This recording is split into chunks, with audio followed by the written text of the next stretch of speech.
এখানে হচ্ছে গিয়ে আমাদের লেখা আছে যে অতি স্বল্পকালীন বাজার, যখন কোনো দ্রব্যের ক্রয় বিক্রয় অতি অল্প সময়ে বা অতি স্বল্প সময়ের মধ্যে সম্পন্ন হয় তাকে অতি স্বল্পকালীন বাজার বলে। আমি তোমাদেরকে বলে যে আমরা দেখি না যে বাজারে গেলে যে কিছু বাজার আছে বা কিছু পণ্য আছে, আমি আগেও বলেছি যে তোমাদেরকে যে কিছু পণ্য আছে বা পণ্যের উপরেই কিন্তু বাজারটা নির্ভরশীল। তাহলে কিছু পণ্য আছে যেগুলা খুব অল্প সময়ে কিন্তু শেষ হয়ে যায়, মানে বিক্রেতা বিক্রি করে ফেলে।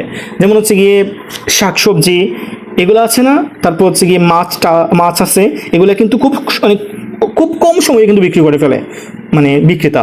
তাহলে কি শাকসবজি, তারপর হচ্ছে গিয়ে বিভিন্ন ধরনের শাক সবজি মাছ, এগুলা কিন্তু বেশি সময় লাগে না বিক্রি করতে। তাহলে এই ধরনের যে বাজার আছে এই বাজারকে কিন্তু বলে গিয়ে কি অতি স্বল্পকালীন বাজার, মানে যে বাজারে খুব তাড়াতাড়ি শেষ হয়ে যায় সেটা হচ্ছে গিয়ে অতি স্বল্পকালীন বাজার। এখন হচ্ছে গিয়ে স্বল্পকালীন বাজার, মানে অতি থেকে স্বল্পকালীনটা হচ্ছে একটু মানে লং টাইম, ঠিক আছে। যেমন যখন কোনো দ্রব্যের ক্রয় বিক্রয় স্বল্প সময়ের মধ্যে সম্পন্ন হয়, মানে অতি স্বল্প সময় না, শুধুমাত্র স্বল্প সময়ের মধ্যে সম্পন্ন হয় তাকে স্বল্পকালীন বাজার বলে। যেমন ফলের বাজার, এই যে ফলের বাজারটা কিন্তু একদিনে শেষ হয়ে যায় না, বা 2-3 ঘন্টার মধ্যে বা 4-5 ঘন্টার মধ্যে শেষ হয়ে যায় না, এটা কিন্তু থাকে মানে 2-3 ঘন্টা থেকে কিন্তু বেশি সময় থাকে, বা কখনো 3 দিন 2 দিন এরকম থাকে না। আচ্ছা ওকে, তাহলে এরকম বাজারকে বলে কি স্বল্পকালীন বাজার, ঠিক আছে। এগুলো হচ্ছে স্বল্পকালীন বাজার। আর দীর্ঘকালীন বাজার হচ্ছে গিয়ে যখন কোনো দ্রব্যের ক্রয় বিক্রয় দাম নির্ধারণ দীর্ঘ সময় ধরে সম্পন্ন হয়। কি দীর্ঘ সময় মানে কি হতে পারে 1 মাস, 15 দিন, 1 সপ্তাহ, 5-6 মাস, এরকম টাইপের যদি কোনো বাজার গঠিত হয় এরকম সময় নিয়ে আমরা সেটাকে বলবো যে দীর্ঘকালীন বাজার, ঠিক আছে। যেমন হচ্ছে চালের বাজার কিন্তু অনেক দিন থাকে, ঠিক আছে, অনেক দিন ধরে কিন্তু চালের বাজারটা ঘটে থাকে।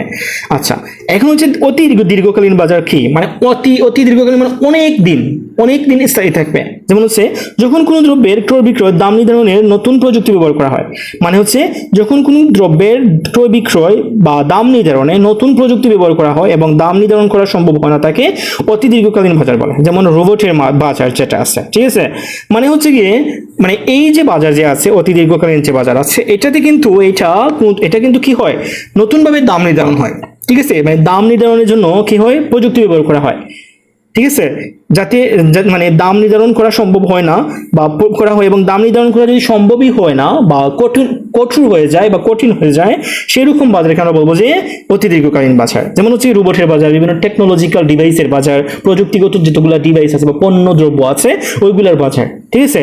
যেমন হচ্ছে ফ্রিজের মার্কেট, ফ্রিজ কিন্তু কি হয়, ফ্রিজ, তারপর হচ্ছে গিয়ে তোমাদের টিভি, এগুলো কিন্তু অনেক দিন ধরে মানুষ বিক্রি করে, এগুলো কিন্তু খুব তাড়াতাড়ি শেষ হয়ে যায় এরকম কিছু না, এগুলো কি হয় অনেক দিন ধরে কিন্তু মানুষ বিক্রি করতে পারে। তো তাহলে কি আমরা বুঝতে পারলাম যে অতি স্বল্পকালীন বাজার হচ্ছে খুবই কম সময়ের জন্য বাজার, 2-3 ঘন্টা এরকম টাইপের। আর স্বল্পকালীন হচ্ছে গিয়ে 4-5 ঘন্টা, 1 দিন 2 দিন 3 দিন এরকম টাইপের। দীর্ঘকালীন বাজার হচ্ছে গিয়ে যে বাজার যে সকল পণ্য বিক্রি করতে হলে 15 দিন, 1 সপ্তাহ, 2-3 মাস, 5 মাস এরকম লাগে। আর অতি দীর্ঘকালীন বাজার হচ্ছে অনেক দিন লাগে, অনেক বছরও যেতে পারে, 1 বছর, 2 বছর, 3 বছর, 5 বছর, 10 বছর এরকম হতে পারে কোনো পণ্য বিক্রি করতে হলে বা ক্রয় বিক্রয় করতে হলে। তাহলে এরকম বাজারকে আমরা অতি দীর্ঘকালীন বাজার বলবো। তাহলে আমার কাছে মনে হয় আজকের আমরা ভিডিওতে বা আজকের ক্লাসে আমরা শিখলাম যে সময়ের ভিত্তিতে যে বাজারগুলো আছে বা এই যে বিষয়গুলো আছে, অতি স্বল্পকালীন বাজার খুব কম সময়ের জন্য যে বাজার গঠিত হয়, স্বল্পকালীন এটা হচ্ছে গিয়ে এইটার চেয়ে একটু বেশি সময় লাগে, দীর্ঘকালীন এই দুইটার চেয়ে বেশি সময় লাগে যে বাজার, আর অতি দীর্ঘকালীন হচ্ছে এই 3টার চেয়ে বেশি সময় নিয়ে যে পণ্য দ্রব্য ক্রয় বিক্রয় করা হয় বা বাজার গঠিত হয় তাকে অতি দীর্ঘকালীন বাজার বলা। আই হোপ তোমরা সবাই খুব ভালো করে বুঝতে পেরেছো। আজকের জন্য এতটুকু, নতুন ক্লাসে আবার দেখা হচ্ছে। আল্লাহ হাফিজ।